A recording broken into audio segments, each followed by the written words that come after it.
grew up in a loving, devout Muslim home with parents who adored you. And what did your Muslim faith mean to you as a child? It was everything. It was my identity. It was what we loved. It was our culture. It was our community. Islam isn't just something that Muslims believe. It's who they are. And so to understand the Muslim mindset, when you're talking about Islam, they think you're talking about them. And it's important for us to realize that when we interact with Muslims and our Muslim neighbors, we should show the love of Christ, remembering that this is all brand new to them. Now, when you were in college, you had a relationship with someone named David that really was very profound. Tell us about that. Well, you know, as a Muslim, I would challenge Christians all the time. I would challenge them that the Bible had been changed, that Jesus never claimed to be God, and that Christianity, in worshiping God as a Trinity, was actually a polytheist faith. So these are things I had been taught as a young Muslim, and I challenged David. But David was the first Christian out of hundreds I'd spoken to who was ready with a response. Unbelievable. Well, when did it first dawn on you, Nabil, that everything that you'd believed, everything that you'd been taught since a youngster was a lie? Well, it was when I was investigating the evidence for Christianity, which stands in contradistinction to the evidence for Islam. Because if Jesus claimed to be God and died on the cross, that not just proves Christianity, it disproves teachings from the Quran. And when I saw that the evidence was strong and that the evidence for Islam was weak and lacking, that brought me to my knees to ask God who he really was. Well, did you literally get out the Bible and read it cover to cover, or was there a book that you read or something that the light bulb just went off? You know, it took years, Wendy. I mean, this was a very, very long process. It was the relationship with David where we could really talk about these things openly and keep coming back to them time after time. And we got angry. Yeah, we I was going to say, I doors. bet you got angry at first, right? Oh, yeah. I mean, there was times where we said, we're never going to talk about this again. And then like 5 minutes later, he'd say, Nabil, I need to ride home. And so we would just talk about it. And so that relationship is what got us to continue talking about the gospel. How did God speak to you personally, Nabil? It was when I was broken. I was at this point where I realized what the stakes were. The stakes are extremely high. Who is Jesus? Right. If he is God, that changes everything. And so I came before God and asked him directly, I don't know who you are anymore. Can you just tell me who you are?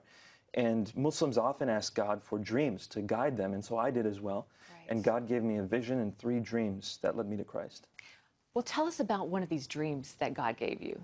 But at this time, I realized that God was hearing me and that I could ask for a clear dream. So I did. I had the boldness and just asked, Lord, give me something that's so clear, I don't even have to interpret it. I just know what it means.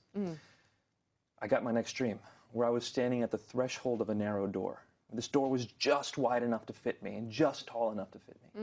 I mean, it was a very powerful image in this dream, how narrow this door was. Right. And beyond the door was a room which had a feast going on. And I knew that in that room was the feast of heaven. But it hadn't started yet. People were waiting, as if for someone to start the event. Right. And I wanted to get in the room, but I couldn't because my friend David was at the threshold. And I looked at him, and he was kind of blocking it, and I said, David, I thought we were going to eat together. And he said, you haven't responded. And in the dream, I knew that I needed to respond to his invitation to get into heaven. But here's where it gets crazy. When I woke up, I called the real David, and I said, David, can you tell me what this dream means? He says, it's so clear, I don't need to interpret it, which is what I had asked from God. I said, what do you mean? He said, go to Luke chapter 13, verse 22. He knew his Bible, for one. When I flipped to Luke 13, 22, I saw in big, bold letters the words, the narrow door. And as I read it, it was basically saying that Jesus was going through the towns and villages preaching the good news.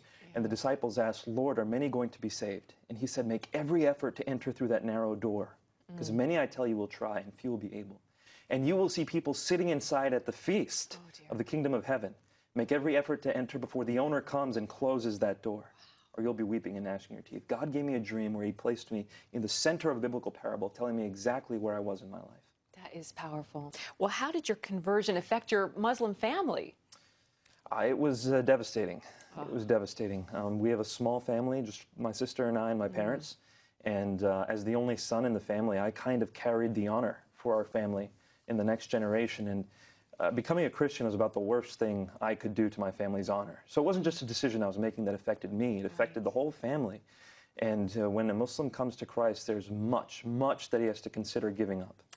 Well, you've got a terrific new book out called Seeking Allah, Finding Jesus, and it's available wherever books are sold. So be sure to get a copy of this. This is a powerful book. Nabil, God bless you. Thank you Thanks so much, for Wendy. being with us.